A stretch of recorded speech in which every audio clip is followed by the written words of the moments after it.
Welcome to the spiritual field, the land of confusion. So many people have so many different opinions, and so many of them contradict. It's almost impossible to figure out what the hell is right and wrong in this field of different opinions. And this confusion is compounded when some of these perspectives are being offered by channelers. For that reason, I am going to clear up for you some of that confusion you have today by explaining to you channeling and channelers.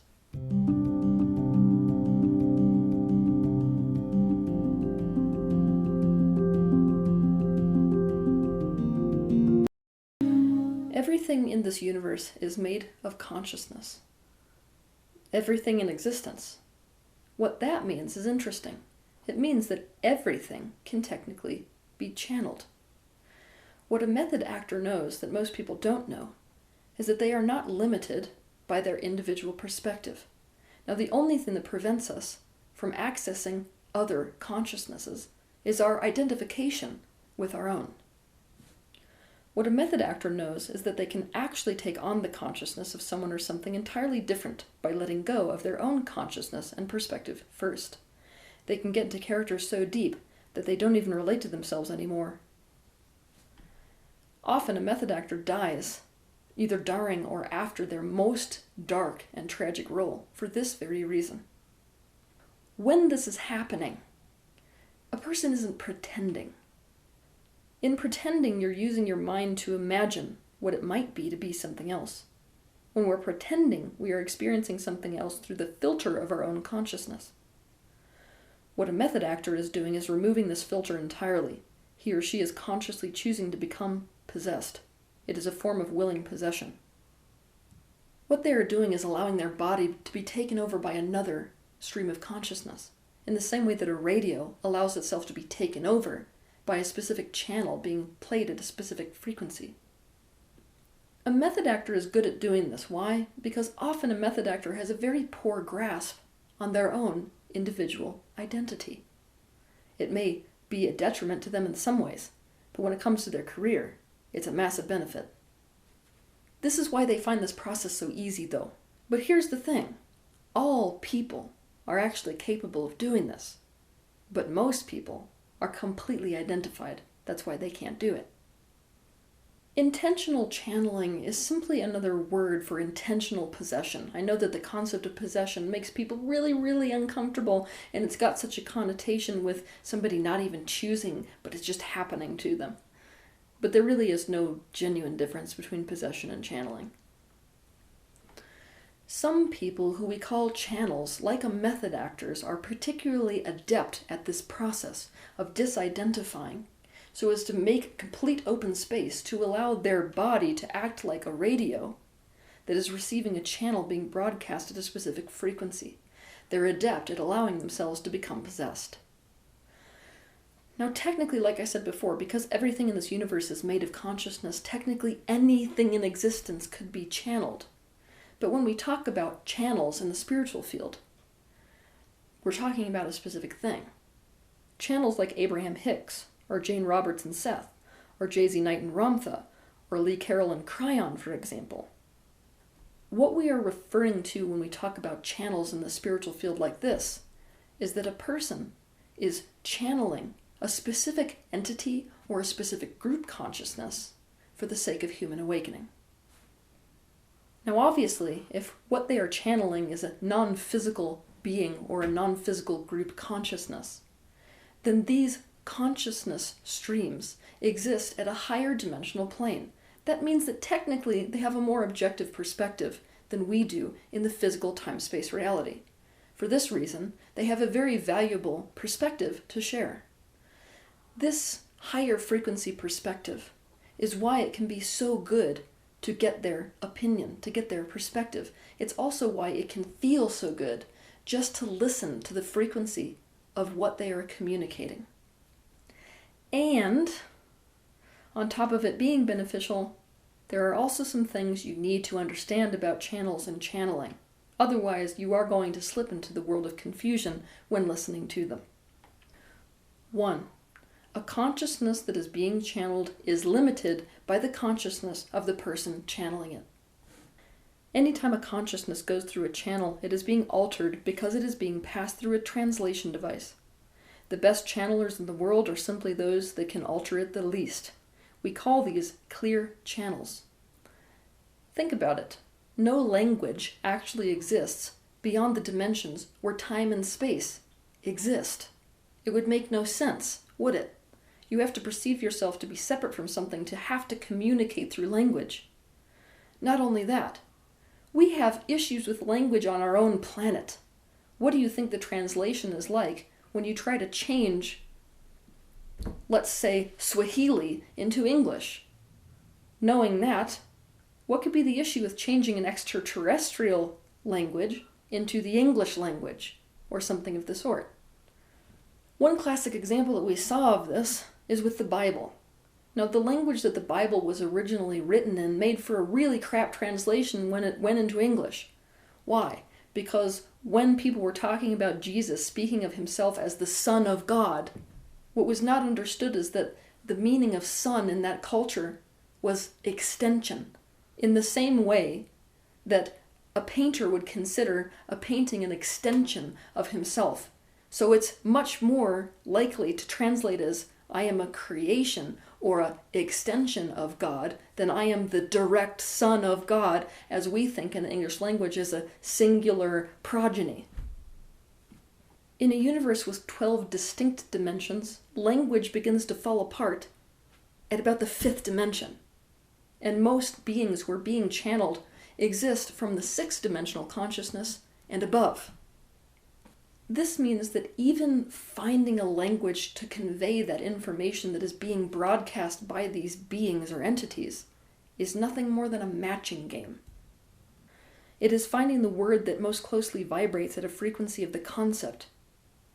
And believe me, this is way, way limited.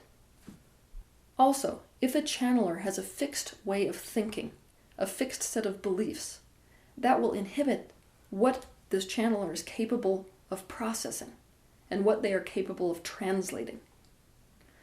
For example, if somebody adheres to the concept of the Bible, everything that is being received through their channel is going to be filtered through the concept of the biblical understanding of your time-space reality. Quite limited, isn't it? Also, manipulation is a huge, huge issue when it comes to channeling. If you so desperately are attached to getting a specific answer, the chances are you're going to channel something in alignment with that answer, regardless of whether or not it is the actual answer that you're being given by these entities. So we have to get the channels or living translation devices. Some are simply much, much better than others. To be a truly great channel, you have to be willing to have no stable and fixed perspective, and allow the perceptual rug to get pulled out from under you over and over again. You have to be an expert of stretching your perspective and total disidentification. Even when an entity chooses a person because they have an empty enough mind to not contradict the frequency with opposing thoughts, or even when they have a loose enough grip on their identity to be a more clear channel for them, it still takes a lot of personal work to get your consciousness high enough to be a match to the consciousness that you are receiving, and to stay a match to it. This is the only way to make what is being channeled pure, and purely what is actually being conveyed, rather than a concept that is being conveyed and then crammed into the limited perceptual reality of the channeler, him or herself. 2. People tend to think that these entities being channeled, or that spirit guides, these higher dimensional entities, are always right because they always have the ultimate perspective. This actually isn't the case. I know that what I'm about to say is going to make some of you feel a lot more unsafe within the greater universe, but it's something that you have to know. These beings that exist in these higher dimensional planes, they still have a consciousness. They still have an identity. They still have a perspective. This means their perspective may not actually be objective perspective. This means they have motives. This means they have a rigid perspective. It may be open or not open to changing. This means they have perspectives just like humans do. This means even the perspectives of extra-dimensional beings, including spirit guides, can be limited. These beings are in the process of expanding their conscious awareness as well. Their expansion is created through teaching and assisting someone else's life experience. Most of the time, they simply see from a higher, more objective vantage point than we do. That's why it's so valuable to get their perspective. But that does not mean that there are not consciousnesses that exist that are more objective than their own. For example, you could say that the average kindergartner in the world today has a more expanded perspective of the world in general than an ant does. But it's easy to see that there are so many people, and that's just people, not even other beings within our universe, that have a much more expanded consciousness and understanding of the world today than the average kindergartner. The reason to listen to these beings that are being channeled is because they hold such a more expansive perspective than the average physical human holds. However, never fall into the trap of thinking that there is not some consciousness which makes theirs seem limited. In other words, there are levels of consciousness in this universe that would view the perspectives that your spirit guides and the beings that are being channeled hold in the same way that we perceive the perspective of an ant, that it is adorably limited.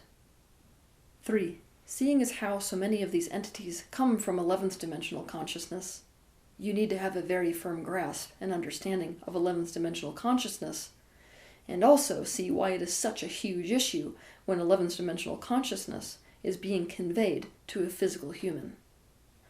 When an entity or group of entities is coming from an 11th dimensional consciousness, they are coming from a certain perspective, and it is a perspective that invalidates the perspectives at lower dimensional levels.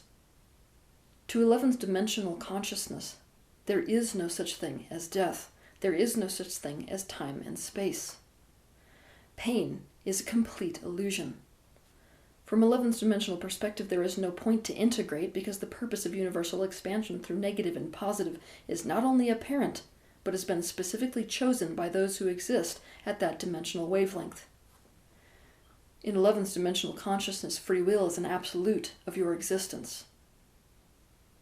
From a physical dimensional perspective, death does exist. So does pain. It's absolutely not an illusion. Time and space exist. It is necessary to integrate because from 3D perspective, we are constantly influenced by the fragmentation, which is a reality where separation does exist. In 3D reality, it's absolutely essential to integrate because we have no access to free will. Most of us are operating, in fact, from a space of complete determinism. Now, 11th dimensional reality sees no reason for integration because it believes it's already integrated. And that's the problem. From 11th dimensional consciousness, it is integrated. From 3D dimensional consciousness, it isn't integrated. So, 11th dimensional consciousness isn't actually integrated in the rest of the universe. It thinks it is. It thinks it is just like a narcissist thinks that everyone is an extension of himself. Because it does not experience death, it does not consider death a reality. Because no separation exists in the 11th dimensional field, or should I say the perception of it doesn't exist, even though it exists in the universe, there is no pain. It's an illusion because there is no separation, and all pain is caused by some form of separation. Because it does not experience its fragmentation, it's not the one that's in that perception of separation. It doesn't think fragmentation exists. Because it sees 3D reality as something it created for a learning hologram experience, it doesn't see the reality the same way that we do of 3D.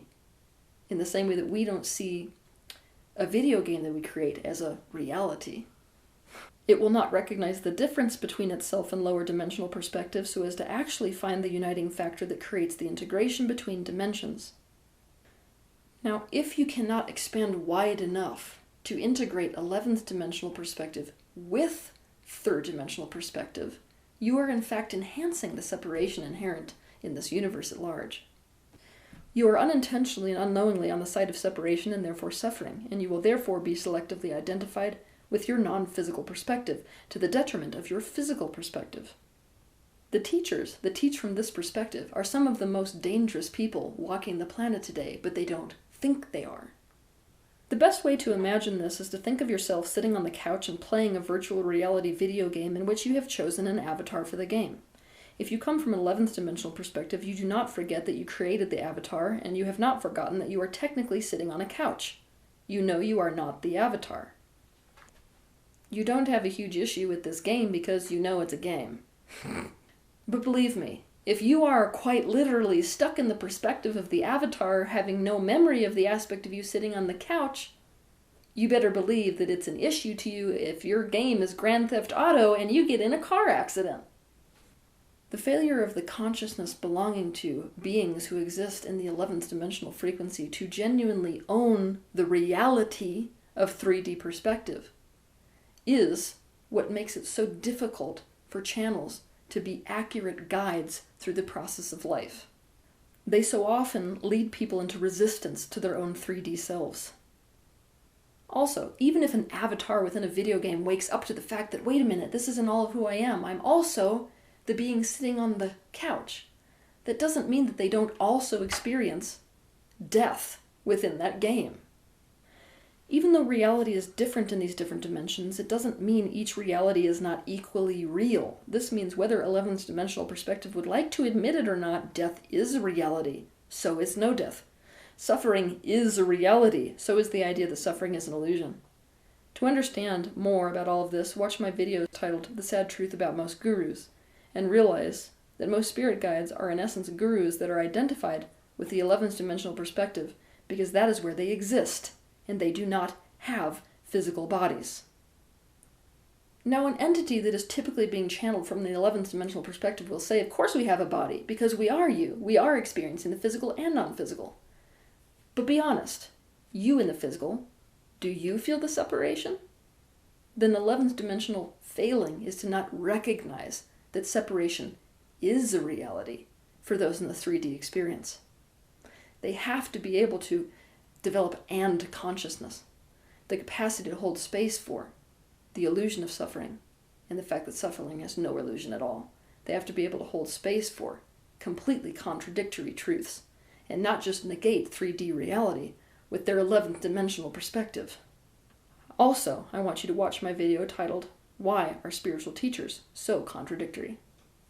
4. Entities that are being channeled from these higher dimensional frequencies do not have the same attachment to honesty that humans do. Honesty is actually a human value. What these beings will do will tell you whatever you need to hear at a given time for the sake of your own personal expansion. This is especially true if personal expansion of a physical human is their ultimate goal or purpose for even being channeled in the first place. They will tell you whatever you need to hear, regardless of whether it is true or not. This is why so often, what entities will do when they are first being channeled is that they will have a certain message to broadcast to the human race. Now, based on how the human consciousness receives that information, they will alter their message so as to get whatever they want to get in terms of a shift. For example, in the 80s, so many of these beings being channeled came down to warn the human race with what the humans were a match to based off of their process of unconscious creation. What they found out quite quickly is that warning a person doesn't make a person shift their focus so as to create something else. Instead, it makes them focus squarely upon it so that they create it. So then, a lot of these entities switched up their game and instead of warning the physical humans, told the physical humans, everything in your future is perfectly amazing, so as to get them to release resistance. We can't call it complete and total truth because what most of these beings being in 11th dimensional consciousness saw was all of the life path potentials on Earth. What they saw was the human race barreling towards a third world war. But obviously you can't warn people about that without them creating it, right? So what do? You tell them about a utopian society. So the truth that many of these beings who are being channeled actually hold is the truth in and of itself is often what leads people into a state of resistance instead of conscious creation. So they don't have a massive motive being aligned with personal expansion, universal expansion with it, to teach you what is true. 5. There is something beyond 11th dimensional reality. There is something beyond oneness. If you want to learn more about this, watch my video titled Oneness is Not the Ultimate Truth of the Universe.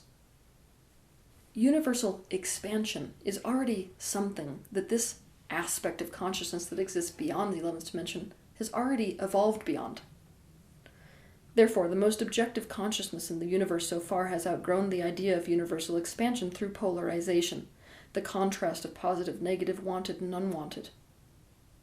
The universe has recognized its own split.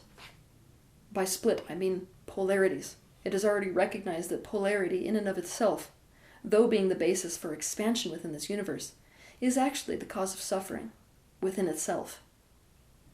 That means, for this ultimate aspect of universal consciousness, integration is therefore its new desire. To create or to be pure positive is no longer the dominant desire within source consciousness, which is why you're going to see the entities that are channeling this consciousness go into retirement. To create or be pure positive is no longer the desire within you once you recognize all things as part of yourself, which is what this universe has done. You no longer see things from a perspective of polarity. At that point, the desire to integrate is not coming from the idea that you have to accept what you don't want to accept or like what you do not like. In fact, it can't come from this idea. Integration is seen as the only way to end resistance. Polarity, including wanted and unwanted, positive and negative, is in and of itself a resistant state of being. It is resistance to who and what the universe really is. And therefore, the only way for the universe to be authentic is to be integrating. I love channeling. I love channels.